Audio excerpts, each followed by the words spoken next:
ज्या शेल्स आहेत ऑर्बिट्स कशाला म्हणायचं ते बघणार आहे आपण. This is the nucleus. This is the nucleus. This is the first orbit. The name of this orbit is K. Second orbit L. Second orbit is L. Third orbit is M. Third orbit is M. And the fourth orbit is the N.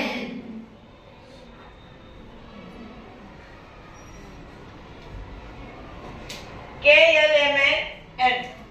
The first orbit near the nucleus is the K shell or a K orbit. म्हणजे न्यूक्लियसच्या जवळची पहिली shell कोणती आहे? K. हे तुम्हाला प्रश्न विचारताना असा पण विचारला जाईल, which is the nearest shell near the nucleus.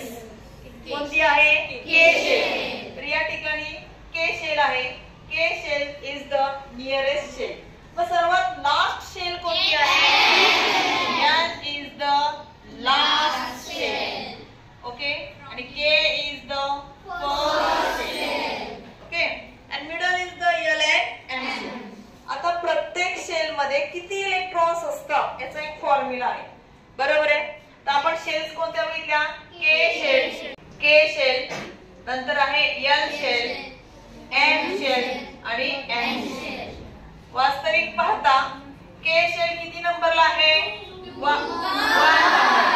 L shell 2, M shell 3 आणि N शेल 4. ओके, आता ही संख्या झाली. आता आपला फॉर्म्युला काय आहे इलेक्ट्रॉनचा? 2n².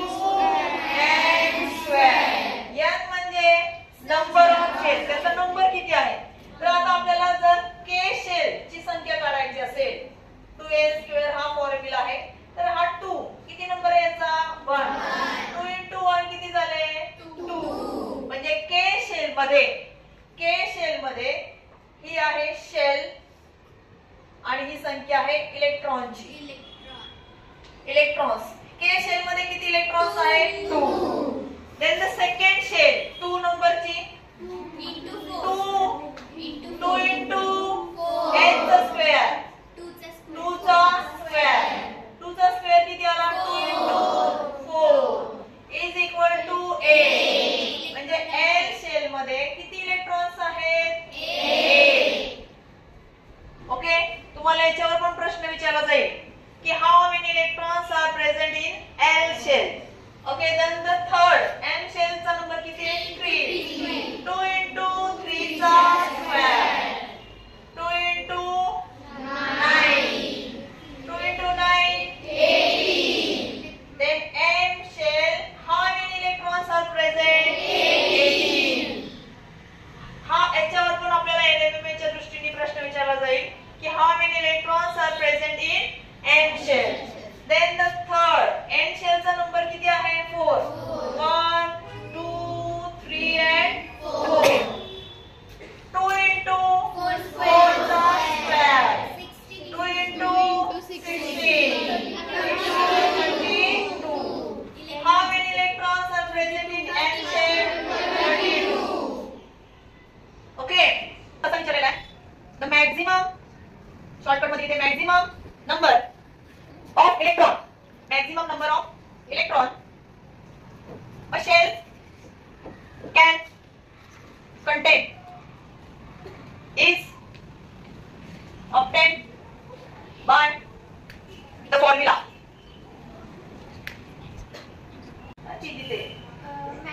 मॅक्सिमम नंबर म्हणजे सगळ्यात जास्त शेलची संख्या कोणत्या ह्याच्यातून भेटते? तर 2 * 4² म्हणजे N शेलचा स्क्वेअर. सर्वात जास्त इलेक्ट्रॉन्स कोणत्या शेल मध्ये असतात? N शेल मध्ये. मग आता आपल्याला या ठिकाणी फॉर्म्युला काय विचारलेला आहे बघा. The maximum number of electron a shell can contain is obtained by the formula 2 * n². Formula कोणता आहे आपला? हा 2 * n². किती नंबरची शेल आहे? 4 नंबर. म्हणजे काय येणार आहे इथं? एक तर असं आपण हे पण उत्तर येऊ शकतं आणि जो मेन फॉर्म्युला आहे आपला तर हे 2 n स्क्वेअर हे पण आन्सर येऊ शकतं. ओके, ऍटॉमिक नंबर आपण बघितलेले आहे. ऍटॉमिक नंबर आपण कशाला म्हणतो की प्रोटॉनची किंवा इलेक्ट्रॉनची संख्या, याला आपण काय म्हणतो, त्या एलिमेंटचा ऍटॉमिक नंबर. तर इथं प्रश्न असा विचारलाय की ऑक्सिजन ची व्हॅलन्स शेल कोणती असेल. प्रश्न काय विचारलाय बघा, ऑक्सिजनची व्हॅलन्स शेल कोणती असेल. तर यासाठी आपल्याला ऑक्सिजनचं काय माहित असणं गरजेचं आहे, ऍटॉमिक नंबर. मग आता इथं मी लिहिते बघा, ऑक्सिजन त्याचा ऍटॉमिक नंबर किती आहे. So its electronic configuration, electronic configuration काय 2n6. तर मला सांगा, दोन electron, number of 2 electrons are present in which shell. या के शेल मध्ये किती इलेक्ट्रॉन असणार, 2. 6 इलेक्ट्रॉन कोणत्या शेल मध्ये, इथं असणार 6.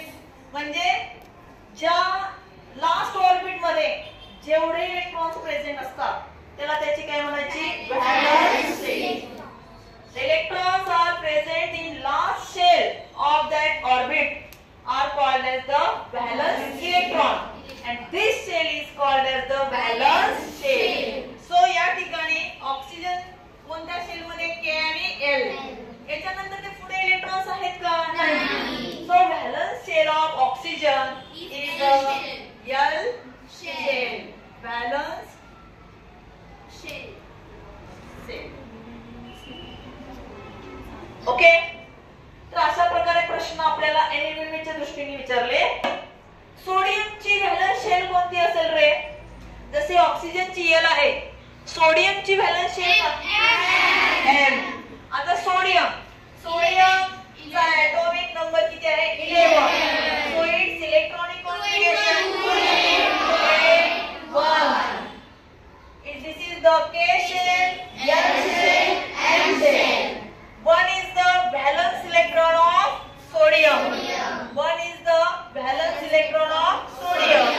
So the one electron is present in M shell. So the valence shell of sodium is the M shell. Okay. Questions related to the atomic mass and atomic number.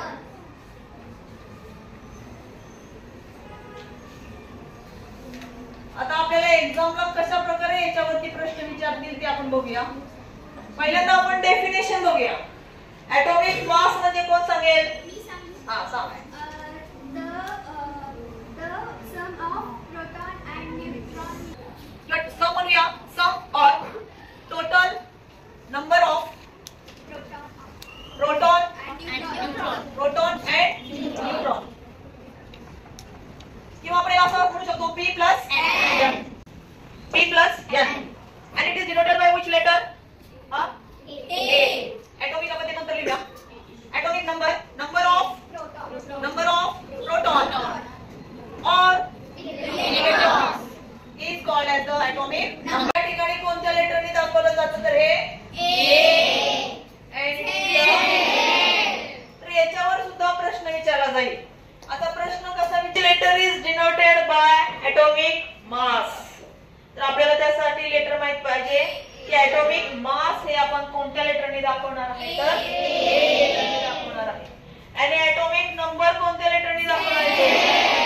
आता याच्यावरती प्रश्न कसा विचारला जाईल बघा. आपण बघूया की एखाद्या इलेमेंटचा म्हणजे आपण बघूया की atomic mass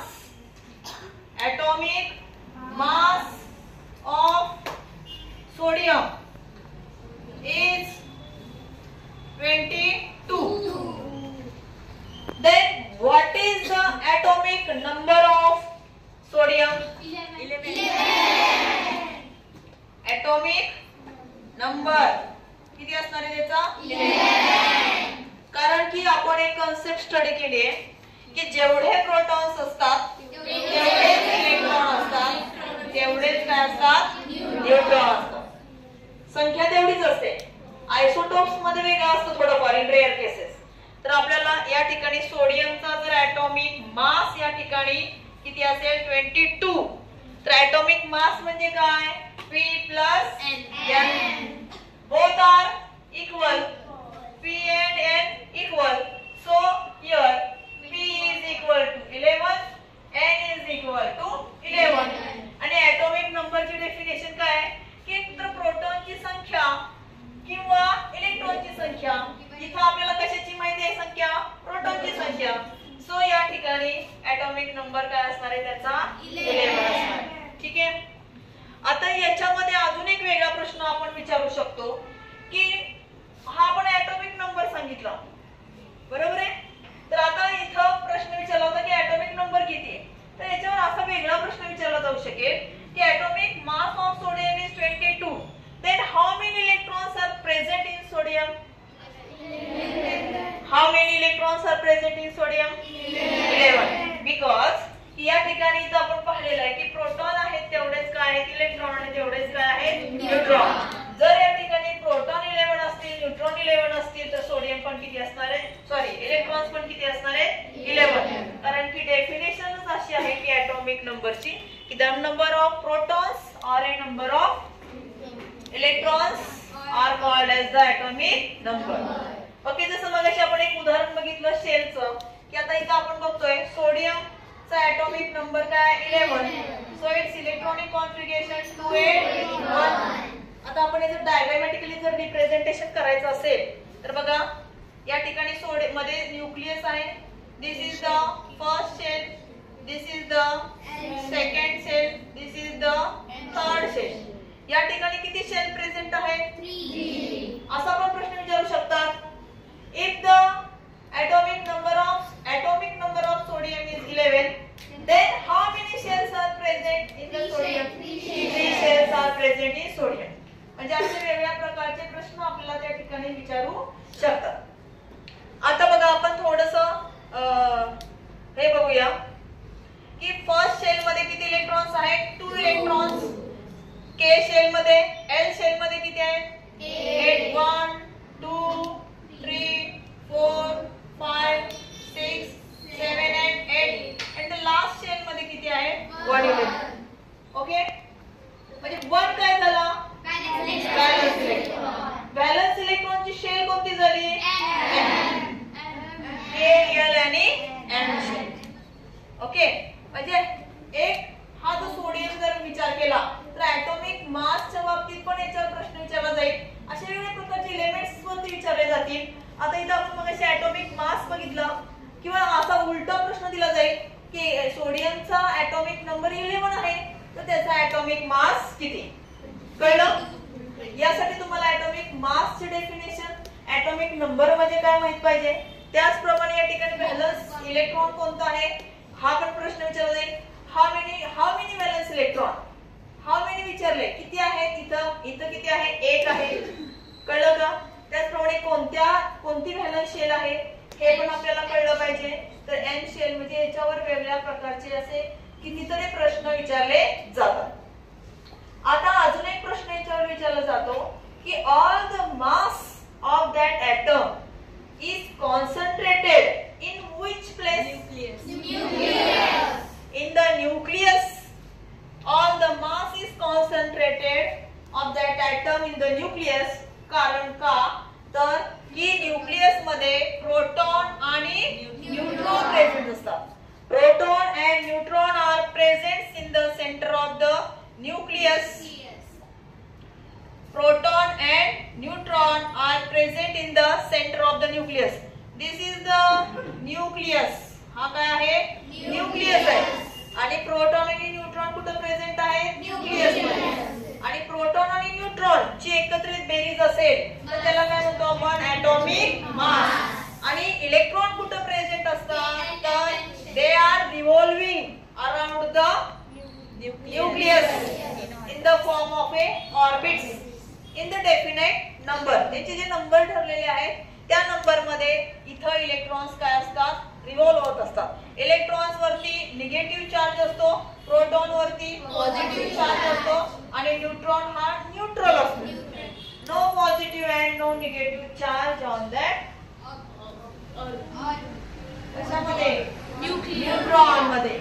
So all the mass is concentrated in the nucleus because the proton and neutron are present in the nucleus, and the number of sum of proton and neutron is called as the atomic mass of that element.